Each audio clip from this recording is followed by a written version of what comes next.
things. We are going to have two of our panelists. One will speak in Polish, one will speak in German. And obviously you're not going to get direct interpretation, it's going to go through English. So be ready with your headsets.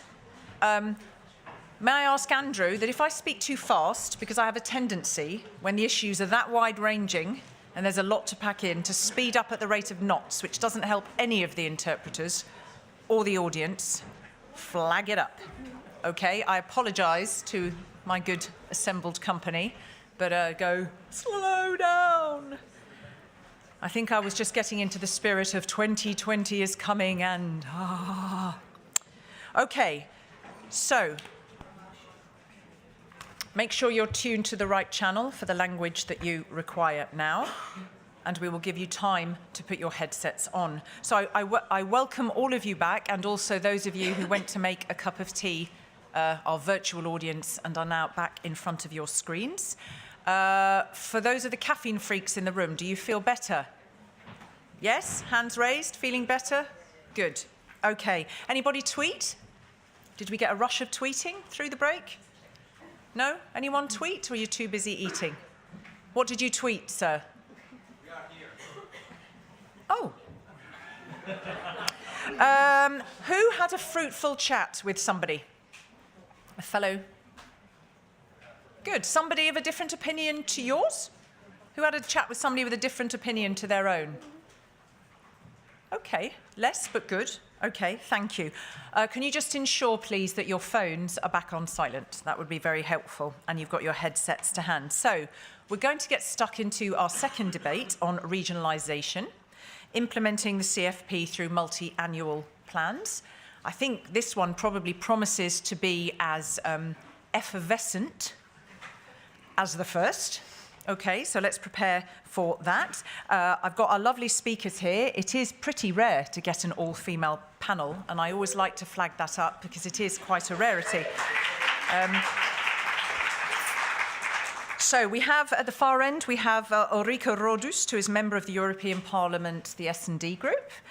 We have Esther Winterhoff, permanent representation of the Federal Republic of Germany to the EU.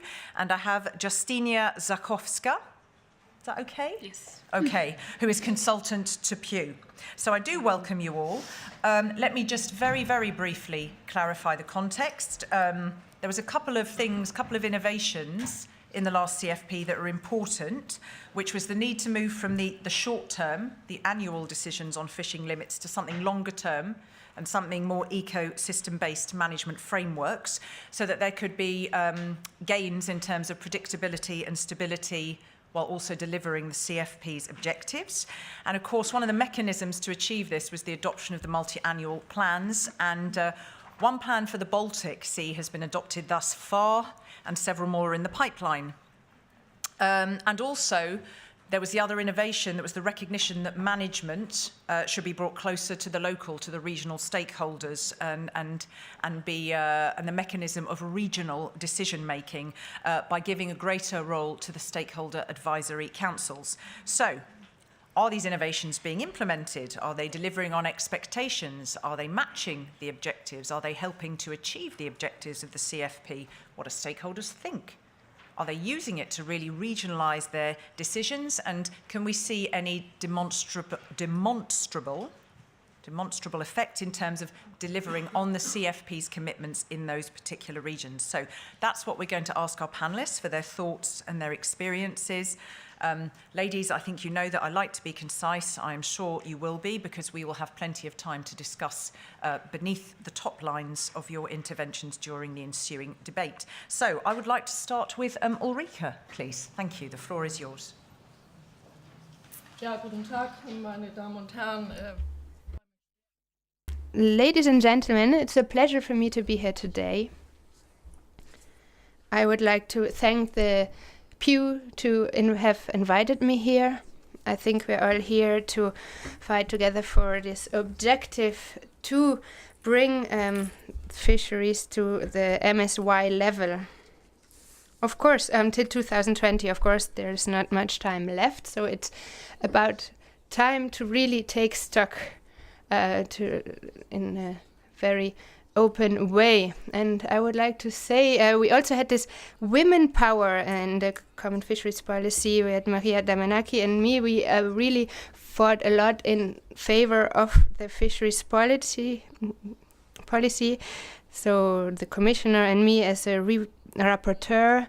Of course, we also had some male representative, but I think the two of us really worked together and really tried to make sure that this common fisheries policy would take place. I earlier put up the red card, and I must say I'm a bit skeptical in terms of this 2020 objective. In the north, it might be on a good way, but in the south, we have massive problems still, and we are only at the start. But now it's about regionalisation. The regionalisation is, of course, a key instrument of the decision makers. The multi-annual plans are being negotiated, and for the different regions, and everyone has to be aware that we cannot get away from the objectives when it's about the implementation of these objectives. We cannot just make this implementation weaker than the objectives. Of course, there's also the risk of how you see things, how things are evaluated. We have this basis regulation. There were many decisions also in terms of regionalisation, and in this sense, successful implementation is also depending on whether the consultative groups can also work properly together. I would like to also ask a few questions that we maybe can discuss later. One question is the the initiative right of the Commission, should that be kept? And then another question is, what happens if a delegated act, legislative act, is supposed to be implemented before the deadline for the parliament is over, and because they have the right to be take part in this process. In the process of this delegated legislative acts, there is often not enough time to follow the regular decision-making process. So these are all questions that I want to ask, and I'm looking forward to the discussions, and I would like to hear from you to see how we can implement all this. Thank you. Thank you very much. Thank you. Okay, so that's very helpful to put some questions out there at the outset. You said you'd held up the red card, and your question on the implementation, it's all about the implementation. Can the groups work properly together? That is absolutely a critical question. Okay, so let us just park that for a moment while I introduce Esther, please. Your 3 minutes start now. Thank you. Okay, thank you very much. I also thank you very much for having me here. And what I can maybe say up front is that Germany is really committed to the reformed Common Fisheries Policy, and we really try to work on it, especially in our regions. And this is also what I wanted to focus on a little bit in my first short intervention. We are mainly committed to two regions, as you know, which is the Baltic Sea and the North Sea. And we have two very active regional groups there, which is Baltfish and the Scheveningen group. And we have been very much involved, especially in the past 2 years and up to now, because we've been the chair of Baltfish in 2016 and 17. And now are chairing the Scheveningen group for the North Sea, which is, as you can imagine, quite a task, especially seen now the upcoming landing obligation. So I can assure you that we really try to meet and to engage all the stakeholders. We try to do it very regularly and in a transparent manner.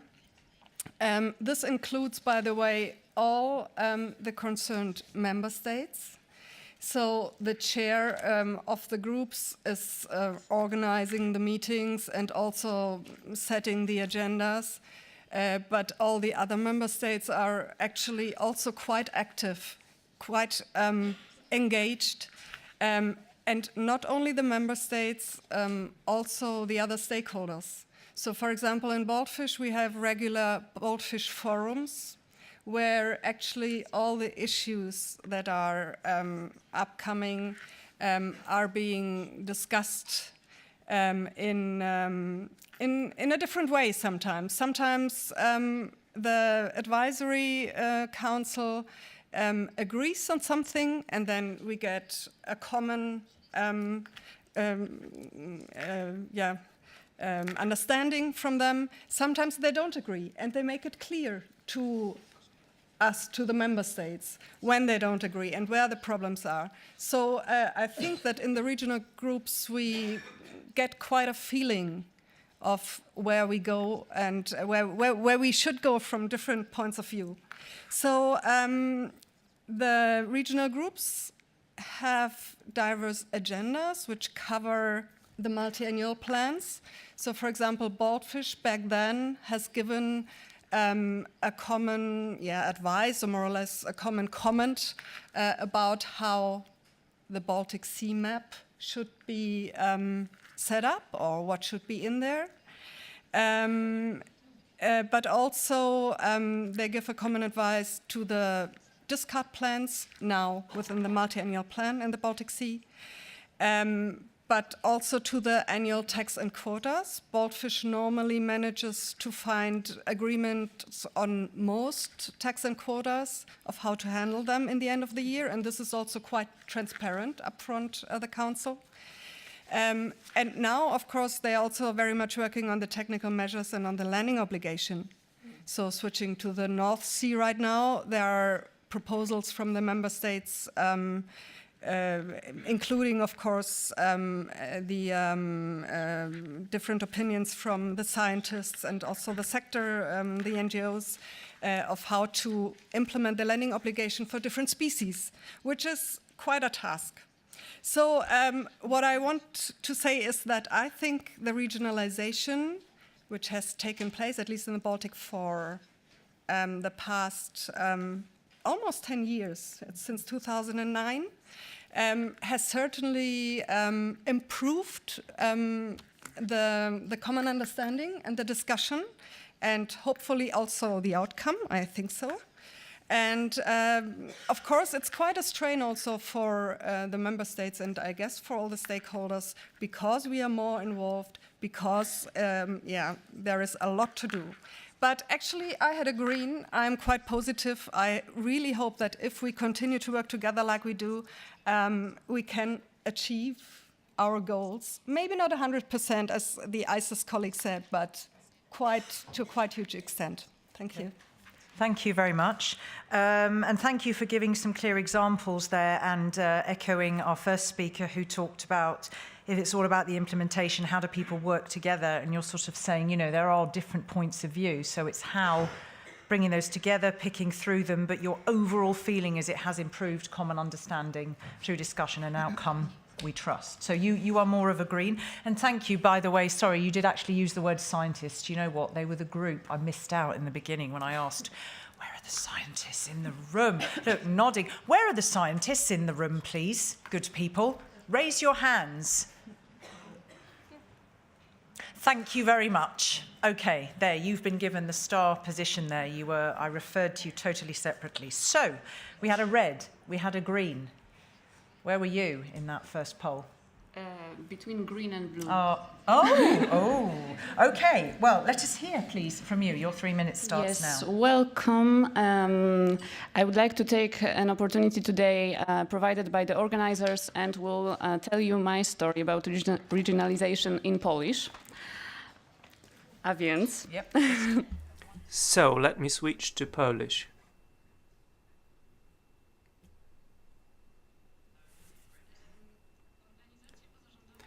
NGOs, just like other stakeholders, welcomed the introduction of regionalisation. Certainly, it was considered to be a very important achievement within the CFP. The assumption was that regionalisation would make it easier for member states of a given region to identify and solve issues and overcome challenges. That is why many NGOs observed the regionalisation implementation process with hope and keen interest. The assumption was that member states themselves should consider the abundance of fish stock in their regional waters to be of utmost importance. They should make sure that they have a healthy ecosystem in their region. Now, having set up proper structure within regionalisation structure, member states in their region faced another important challenge, namely drafting multi-annual management plans. And these plans should serve as the basic implementation tool within the CFP. They should turn theory into practice. I personally had this opportunity to closely observe how the MAP for Baltic Sea was established. It was a very interesting experience that took 2 years. We worked between 2014 and 2016, and it seemed that all the stakeholders' attention was drawn to the Baltic Sea at that time. It was supposed to be the first plan that was drafted in co-decision procedure. It was also drafted with the help of Baltfish. So this plan was to set standards and become a blueprint for future plans. However, some provisions in the current plan for the Baltic Sea are a source of concern. Namely, there are some conflict rules. We have to remember that despite the fact the main goal of the CFP, namely stock recovery above the MSY, achieved were possible by 2015, and at the latest, in gradual steps by 2020, has been copy-pasted from the CFP. However, the plan itself, as I said before, contains contradictory provisions and conflict rules. For example, in certain cases it is legal to exceed fishing limits and go above and beyond values set out in the CFP. It is therefore not clear to me how, by allowing overfishing and going beyond the MSY, can we achieve stock recovery. The good news is, however, that we are to establish new multi-annual plans, and hopefully the member states interested will have this opportunity to look closely at these discrepancies and shortcomings, and they will be able to draw their own conclusions and establish MAPs fully consistent with the CFP.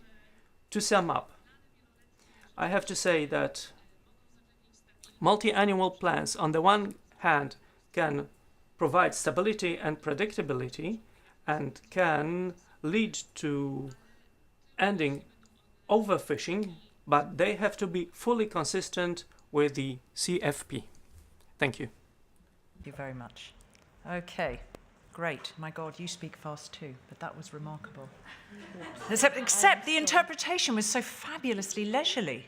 That was quite interesting. I was going, is he only doing about half of what she's saying? No? Okay, I'll trust you. It's normal. It's Polish English. Yes, fabulous. Yeah. Okay, thank you very much. Okay, we could have a whole day on that, just on interpreting. Right.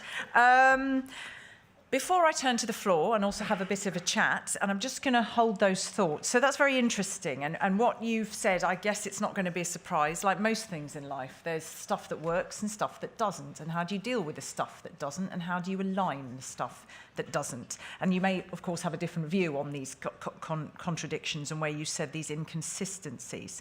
So you said it's got to be consistent with the CFP. Yes, there's stability, but you know what? There's a little bit of discrepancy there. So let's just park that for the moment, because actually we're going to have a look at a short clip. It's about 6 minutes long, very simple. There's so many, obviously, stakeholder views on this issue as on all of them. So let's hear from some of those stakeholders, some of whom are in the room with us, as the lady in the lovely sea green dress, and some who may not be in the room. But perhaps if you could launch the video, please. Thank you.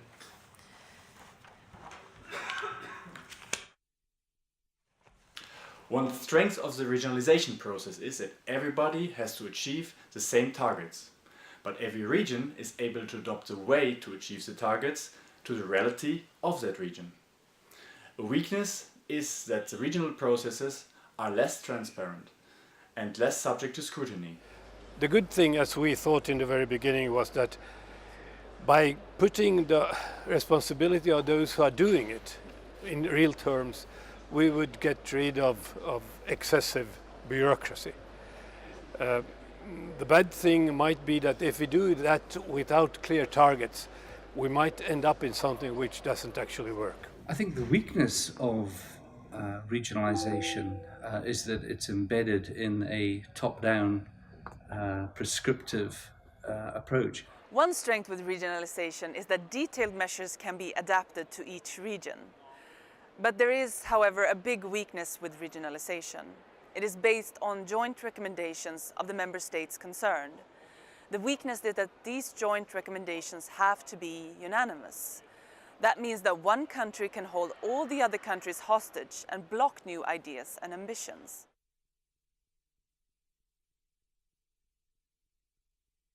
I hope that regionalisation can help to make good progress in aligning the implementation of Marine Strategy Framework Directive and the CFP, and to clear up the today sort of separated goals and unclear mandates of who is really responsible for achieving good environmental status of fish stocks and the wider ecosystem. I fear that the regionalisation of CFP may lead to even further separation into silos where fish sort of is one thing and the environment is something else. Obviously, we have to take into account that Britain is leaving the European Union. We also have to take into account that we have a third party called Norway. But as I see it, we might be able to build a regionalised decision-making system with those three parties involved, which would be to the benefit of the fishing sector and also to the benefit of the environment and fish stocks.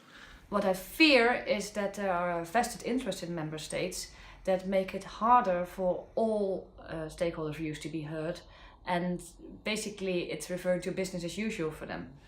My hope for regionalisation is that member states and parliamentarians eventually understand the strengths of the process that can lead to healthy fish stocks and ecosystems, and fishers can do their business without conflicting rules while implementing the Common Fisheries Policy.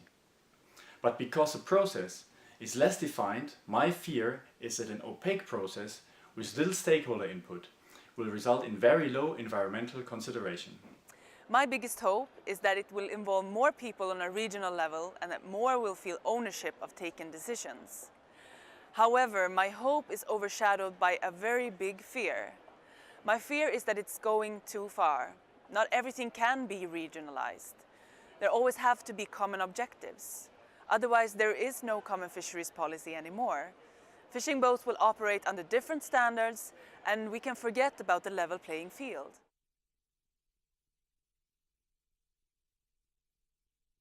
Yes, on paper, but no, not in reality. Multi-annual plans can be an effective tool to achieve the CFP's objectives if they actually contain those objectives and other elements that are and should be in multi-annual plans, including technical measures to avoid unwanted catches, to support the implementation of the landing obligation, and to minimize impacts of fishing on ecosystems. For the North Sea, we've seen that even though the United Stakeholders came up with very sound advice on what the map should look like, the legislators felt they were not held by the CFP legislation, and they went for a very different approach that is not in line with the CFP. The question whether multi-annual plans is an effective tool in the Common Fisheries Policy has to be answered by a yes, because we have to plan on a multi-annual basis to get the right stock size, the right harvesting basis and so on. Yes, it should have been a good tool. No. The two management plans that have been finalized so far allow for more extensive fishing than the objectives of the basic regulation. How on earth are we going to reach our objective to end overfishing by 2020 with this kind of management plans?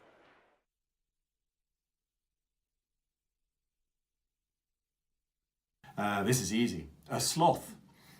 It's moving very slow, but it's hanging in there and it won't let go anytime soon. I think of the animal called a turtle. And the reason for that is that the turtle moves very, very slowly. It probably will end where it's set out to end, but it moves very slowly, and every time you approach it, it hides its head. I would say cats, as we all know that it's difficult to get cats to act in a group. When I think of the CFP and regionalisation, I think of a group of species, mixed species, whether that's cod, haddock and whiting or the flatfish, because mixed fisheries pose the most difficult management issues for us in our fisheries. Actually, the snake. Snakes are something very good. They are useful for a balance in the nature, but you know from the Bible that the snake can be something very nasty.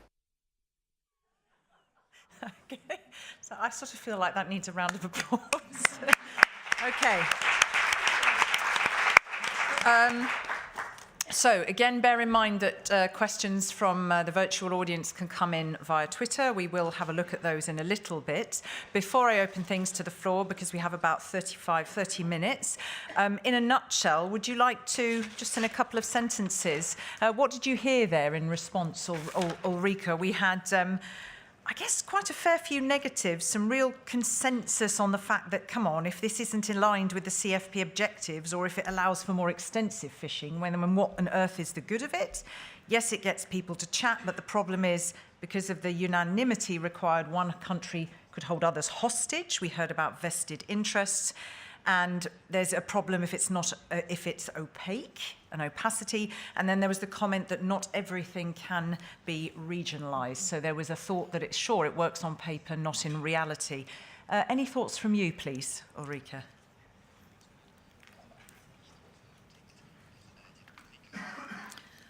Naja, ich glaube, wir müssen schon mal erstmal das Ganze etwas I believe we have to take a more differentiated look at this. If we talk about management plans, we have old and new management plans, as we call them. The old management plans didn't have very much to do with the CFP at the time. And then when we had the basic regulation for the CFP, only once that was done, we decided we would look into management plans and multi-annual plans. We only have 2 of those by now, and that is my fear as well, that we will not be able to do everything in time. We have the Baltic Sea Management Plan, and the North Sea Management Plan is almost done. As far as the Parliament is concerned, this could have been done for a long time. We are currently having to solve a couple of very bureaucratic problems that we've been confronted with from the side of the Council, but I think in the coming weeks we'll be able to publish the North Sea Plan, and then we will get the next multi-annual plan that will be in the Edinburgh, and that's where things get very problematic. There were lots of problems in the Baltic Sea and in the North Sea. The question, for example, was asked: do we have targets? Are the objectives defined? Are they set up in a manner that we expected coming from the CFP?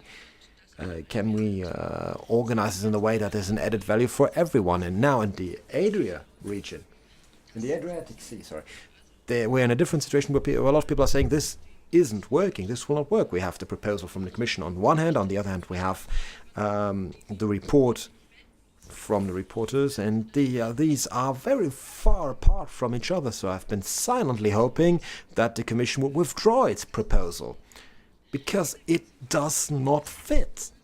And we have to overcome all these conflicts. We have to solve all these conflicts. I'm not even going to start looking for an animal that would be a fitting description for this. But if we do not really put in all our effort together now, we will not reach our goals for 2020. But it is possible. I still say we only have to want it hard enough. When we wrote this paper, and I know many of you from those debates, we've been thinking a lot about it. There's been a lot of consultation. We didn't just write it down because we thought we didn't have anything better to do with our time. No, we wrote it down because we were convinced it would work, and it has to work. It just needs a stronger push. Okay, thank you. And I pick up what you. How do we ensure that the plans and the way forward has added value for all? But you are really feeling that there's too much. You're coming up against these discrepancies quite clearly, these conflicts, and perhaps we can hear more about that, about the practicalities of the plan that's come out.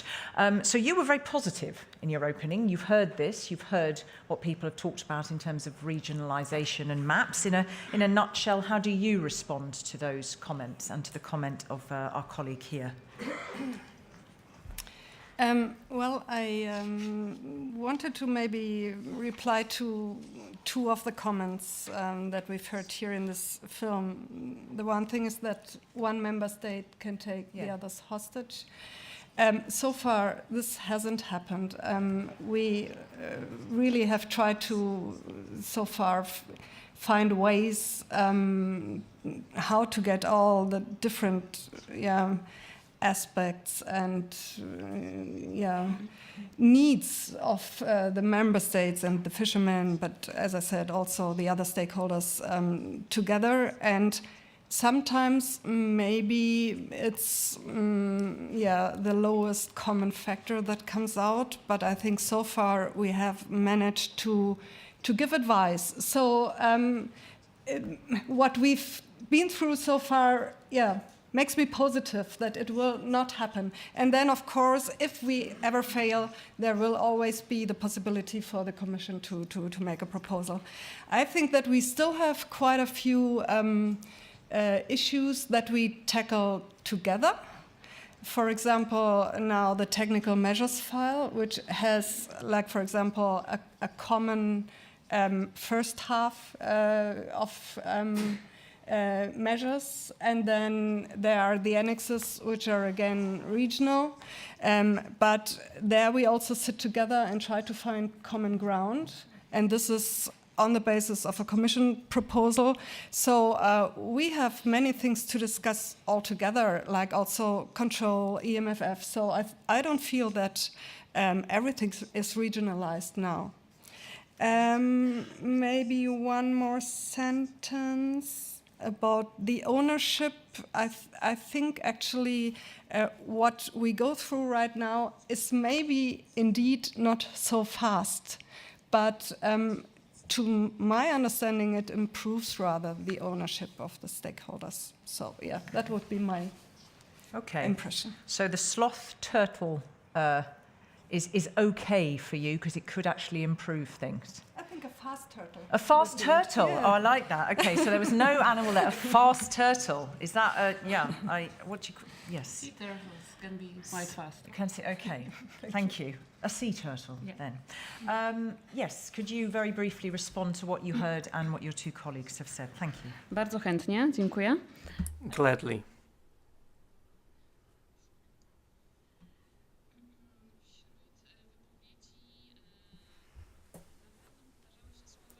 Certainly, we have heard that there is insufficient involvement of stakeholders in the decision-making process in regionalisation, and I'm of the same opinion. Not enough involvement.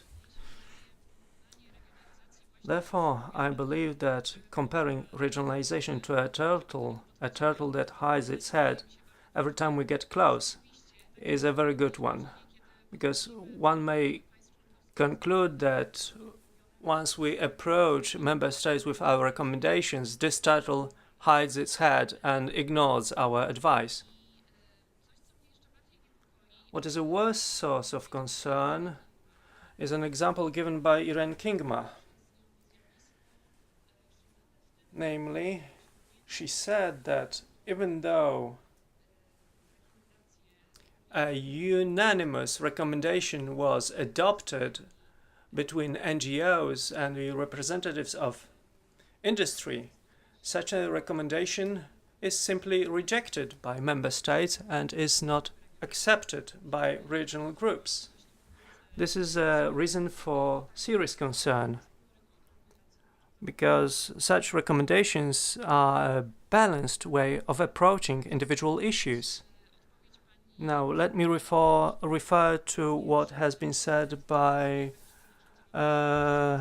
Ms. by Ms. Engström. She said that she thinks that the multi-annual plans are not an effective tool to achieve the goals of the CFP. I have to agree, because these plans go beyond what has been set up before. She mentioned the plan for the Northern Sea. We know that the North Sea plan was already agreed upon, but it has not been adopted. It is not in force.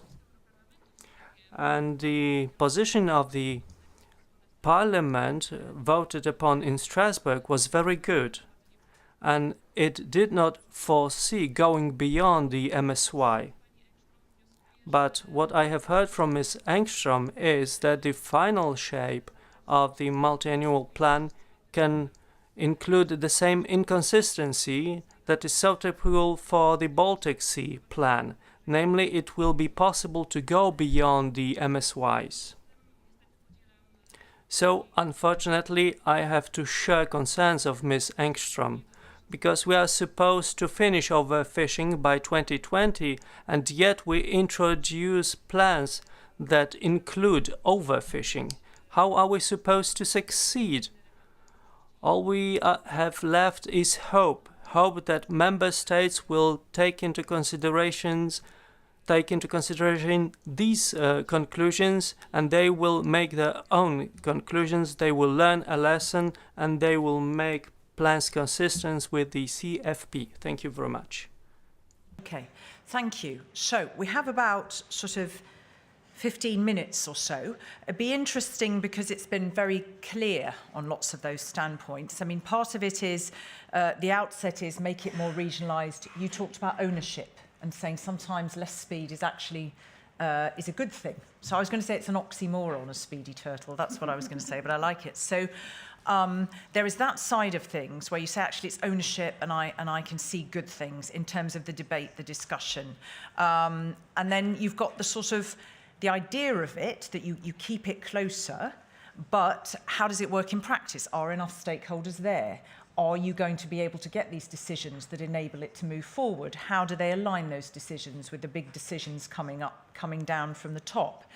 And then you've got this sort of the consistency actually within it. Is it encouraging overfishing? Is it not aligned? What's the good of it? So there's a purpose to it, but actually in the practice we've got those inconsistencies. Who's got experience of this? Who has a view, or even without, on what they've heard from the three ladies here on the panel, or what they've heard on the screen? You've got somebody saying, look, you can have a country holding others to hostage, and then you have, I don't think that really happens, we can work through it. You've got somebody saying too top-down and prescriptive. So, sir, here, yes, thank you very much. See if I get this good. Charles Barkov from the Fisheries Secretariat. I wonder if you could say from the German ministry what you think could be done to improve transparency from these high-level groups. Because this would also make it easier to ensure that this hostage holding doesn't take place. For example, neither Baltfish does not have a website. The Scheveningen group does, but there's nothing on it, etc. Just as one example. Okay, that's a question. Do we have another question or comment? Yes, the gentleman here.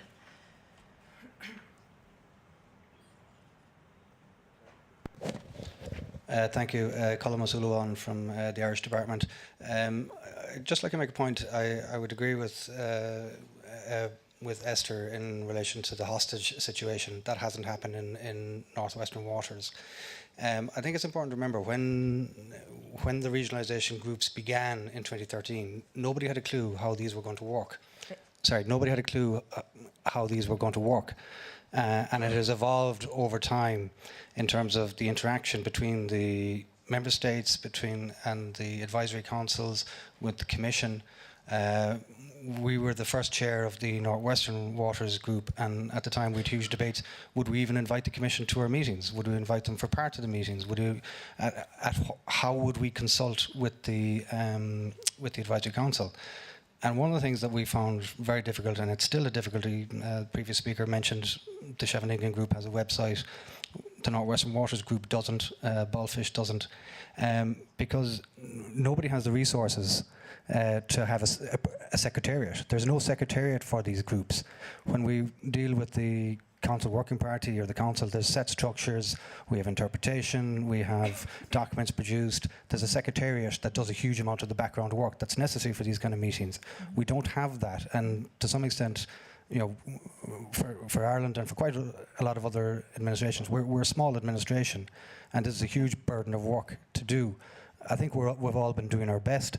It's far from perfect, but the resources simply aren't there to have a wonderfully, beautifully transparent and fancy website that shows all the documents and all the discussions. It is quite open for all of our meetings now. The advisory councils are at every single one of our meetings. There's an industry representative, there's an NGO representative. The Commission are at all of our meetings, both at the high level, director level, and at the technical group level. So just make that point in terms of resources and how it actually works in practice. Okay, thank you. Yes, a third comment. Did you want to make a third question or comment? Yes, thank you, Mark. Yeah. That was great. I loved, there was a technical moment there with you. You put the headset on and not the microphone. Exactly. Even scientists can do that weird... Don't forget I'm blonde. Yeah. Senior and blonde, yes. Thank you, Dave.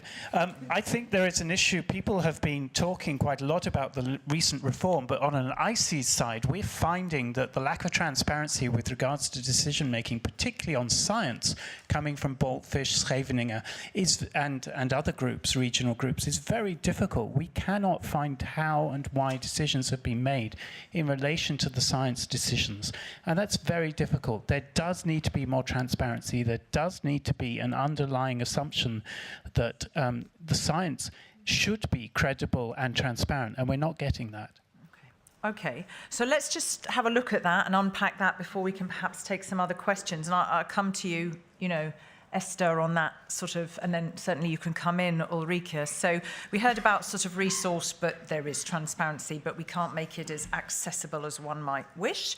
Then there was the request for improved transparency, and then here we heard, you know, we're not really sure, how does the evidence weigh in? How is it being used? How are those decisions being made? What would you like to comment on these questions? Well, I can certainly fully subscribe to what Colin from Ireland said, that we have really very restricted resources.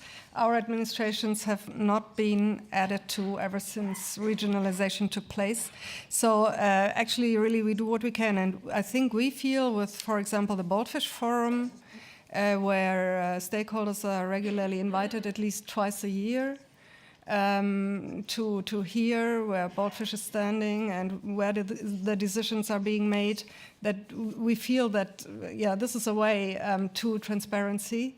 Of course, yeah, I acknowledge that more can be done, certainly. I know that under the German Baltfish presidency, we wanted to introduce a website. I think we didn't do it just because of that. I think because there was just a lot to do and we couldn't get the resources there. So yes, I think we also acknowledge that more can be done, and probably the decision could also be better explained. But on the other hand, as Maya Kirchner from the Commission said before, the advices are available. Also, the advices for the different years are available. Of course, as member states, maybe this as an additional thought, we we have also the socio-economic implementation or sustainability in mind. Of course, we try to stick really to the scientific advices, but we have also our coastal regions, we have our fishermen, and I think it's always a line where you go. We try to be as transparent as possible. We don't think actually that it's not understandable what we do, but yeah, this is the thin line I guess member states have to proceed on. I guess I would say that you would invest a hell of a lot less time and energy in whacking up a simple website than you would in trying to manage all these incredibly different questions. Well, certainly these days. Okay, yes, please, Ulrike. Ja, ich würde da gerne auch noch mal etwas zu sagen. Ich glaube grundsätzlich. I would like to react to that as well. I believe, on a fundamental level, we have to think about trust. What does trust mean? I frequently believe that the member states do not trust the NGOs very much. And I would like to involve NGOs more intensely. This has been part of the CFP for a long time, and there's always been a lot of conflict about doing this. That's the first point. The second point is there's always a lack of concrete definitions. Now, I am responsible for the North Sea Management Plan in Parliament. I'm the rapporteur for this, and we have had a big problem.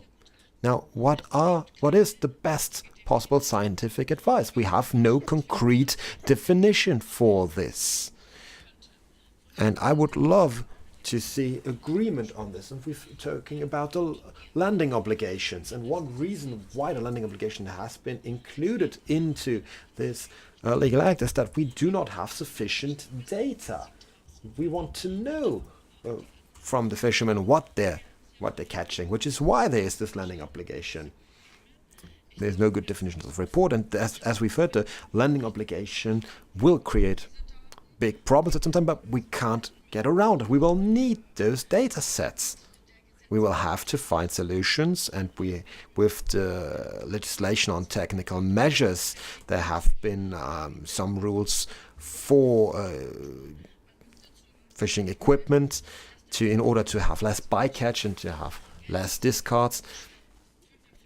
And there should be more money for the fishermen, that they could get financed or subsidies for up to 90% to use more adequate equipment. We should really try to get to that, and we really have to act soon. Thank you. Okay, so you've underlined again, which has been a sort of the thread of yours, is speed, speed, speed. This is where you do not feel. This is where you are holding up the red card. And the importance, so not only of the conversations, but of the definitions and the data sets to get the facts in order to make the decisions to take action.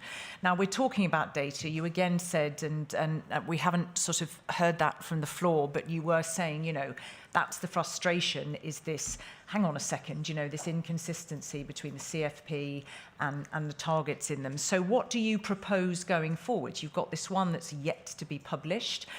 We talked about old and new maps, so they're evolving. Somebody mentioned in the audience the evolving nature with everybody coming together.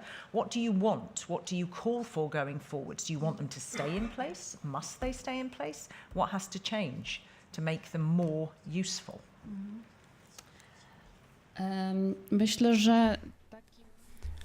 I believe that the basic thing would be to provide that the future maps include provision about the exploitation of fish stock at the level that does not go beyond the MSY included in the CFP. Basically, we should focus on FMSY. This is the essence of the problem. Moreover, the objectives of multi-annual plans should consider all fish stocks in a given region. Now, as for the already existing maps, in order to improve them, it would be necessary to review them. this review should take 3 years after the implementation of MAP, so we are talking about the next year. It should be a very good time to review it and improve it. Okay, thank you. Who else has a comment on what they've heard? Yes, okay, I'll hang on just a moment. I'm going to see if there's anybody else in the room. Anyone at the back? Are you all on your phones, asleep, on computers, desperate to eat something? Not so, yes, is the lady here, and then there's a lady here. Okay, so if I come to you first, please, with your, you have to yank it out of the arm. My name is Lisa Borges. I am a consultant. I am also a scientist belonging to STEC, which is a scientific advisory body that some of you have referred. Coincidentally, I just published a paper today in Marine Policy about some of the work that I've been doing about policy decisions on tax and others. And I just wanted to make a comment perhaps on what regionalisation and some of the results I have in the paper was that different regions evolve in different ways. Although you might say that the evolution of fishing mortality and the way we are going in the right direction, some regions are moving slower pace or even in against that trend of decreasing exploitation. And I think first we need to realize that some regions need to make more effort than others, even not considering the Mediterranean, so I'm talking about Atlantic waters. And I think the maps should give that possibility for it. I definitely believe that the decrease that we've been having and the positive trends we've been having for 10 years in Europe and more are definitely linked to the management plans we had in place before. But I am critical of the management plans we have now because they have very unclear rules. Rules open to discussion between member states negotiations, between stakeholders, and that will not help having a common approach to all, but also helping those regions that perhaps are behind to catch up. So I think when you talk about reviewing management plans, you should actually consider reviewing some of the provisions that are there, just because they are very unclear. Okay, so you are having an agreement with unclear rules, unclear definitions, and echoing perhaps what... well, there was a comment that not everything can be regionalised, and there needs to be the place for that. But just literally in a sentence, you said different regions, they work in different ways, they evolve, I beg your pardon, in different ways. Some need to make more effort, and there needs to be, I think you used the word flexibility. In one sentence, what does that flexibility mean for you? How should that manifest itself in time? But you've got the issue of time. What do you mean for that flexibility? Just very briefly. I didn't actually use that word. Oh, did you not? Is it just me hearing That's things? okay. I do beg your pardon. Yeah, go on. You're the scientist. You will have used the right word. There's connotations to it. I think provides the flexibility to manage the fisheries. I also in the past worked for the European Commission, so I know some of the process within management. But I think having goals to it is very important. Goals that are specific. When you talk about the landing obligation, technical measures and others, the goals are a bit more unclear again, and then you may end up in problems where that flexibility may end or start. But also again on the unclear rules of how you set fishing opportunities, and again, where that flexibility starts and ends. And I think flexibility is all very good, but if you don't know where it ends, then it opens the discussion to anything. Okay, it doesn't have a value. Okay, thank you. We had another, I believe the lady here. Yes, thank you very much. We've got about 5 minutes and I will release you, good people, to eat something. All right? Yes. Thanks. Sam Burgess, WWF. In addition to the transparency arguments that we've already heard very clearly and articulated by many different groups in the audience today, one of the questions that I would like to ask and would certainly like the European Commission to provide an answer to is ambition. We've heard from the panel that there is a difference between what is law in the CFP, basic regulation, and what is written into the only existing multi-annual plan that we have right now. So how can it be that we are using a multi-annual plan as a template for all future multi-annual plans that doesn't meet with the basic regulation? Okay. Okay, any last comment? Yes, or Monica, thank you. Yes, and just in addition to that question from Sam, how can it be that we can copy-paste one multi-annual management plan to the other when they're supposed to be adjusted to the different regions with the different ecological realities? How can these management plans contribute to achieving good environmental status and be in line with other environmental regulations if you just copy-paste and just look at an F? The CFP requires these management plans to contain much more. Okay. I mean, can I just ask for your thoughts on that? Particularly, let me ask from the Parliament point of view, you talked about the process, like giving birth to quintuplets, I think, in terms of how long and the complexity. You also sort of said, there's a need for data. It's taken that long for that one. It is complex. And then if we cut and paste and we have inconsistencies, where does the Parliament stand on this? Also nochmal, ich sagte ja vorhin, dass wir...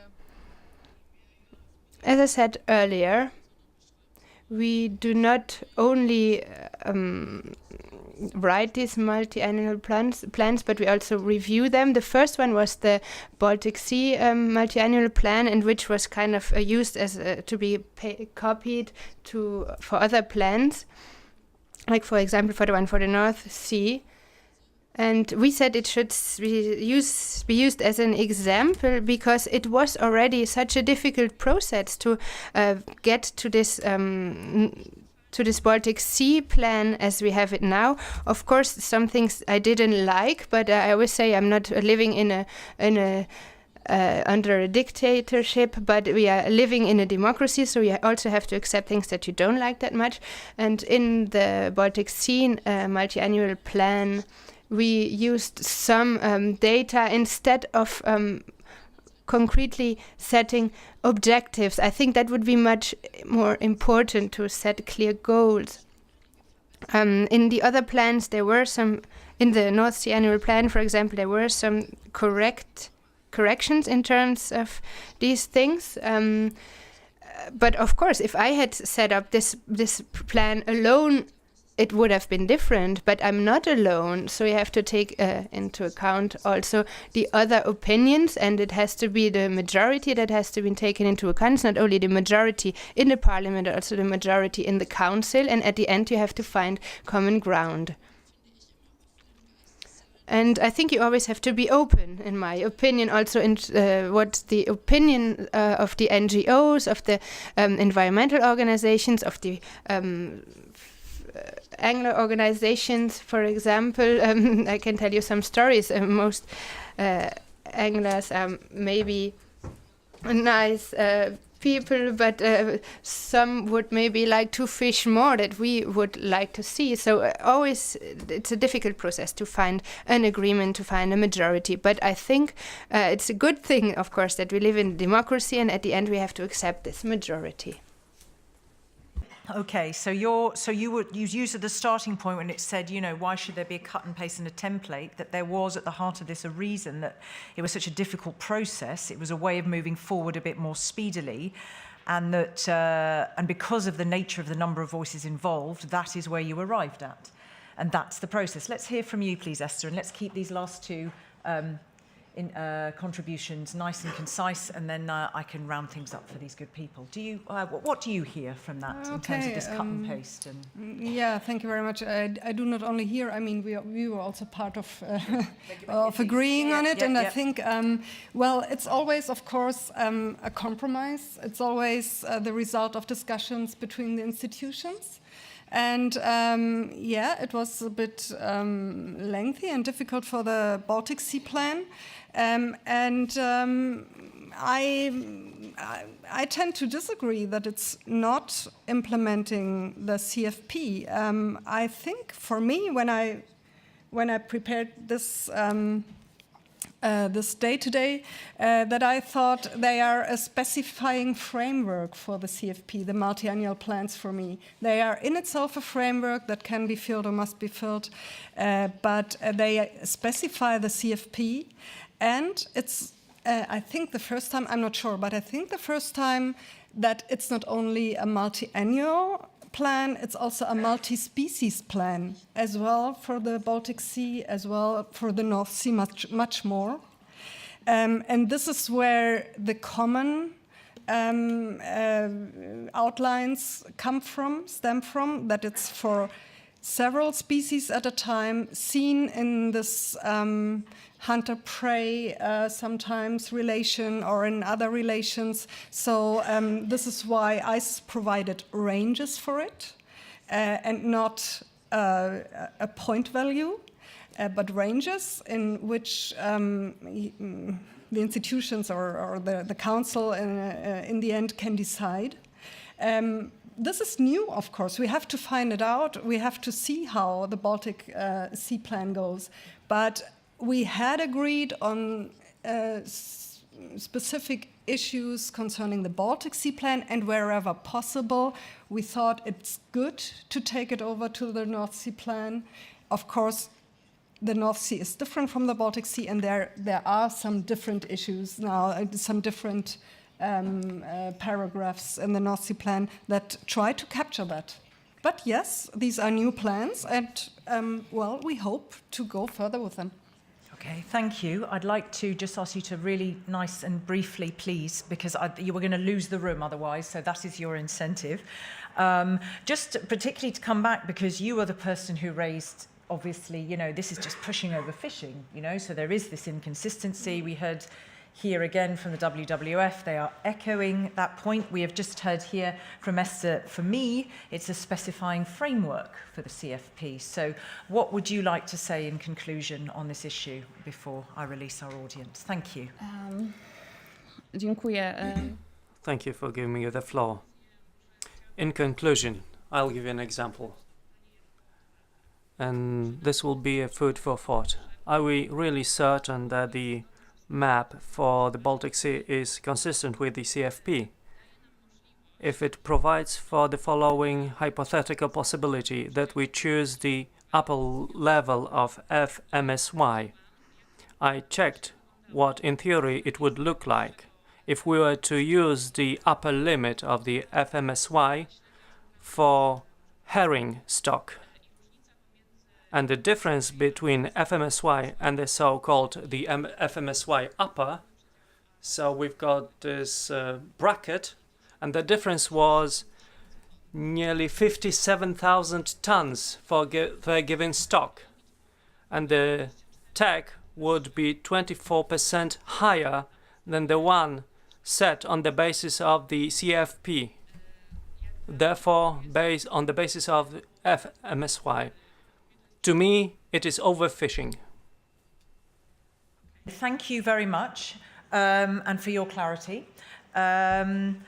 What's very interesting for me, again, there is no sort of nice, delightful kind of endings to this, and neither should there be, but it is very interesting to hear that there is a commonality in terms of what we've heard from the floor for transparency and for goals.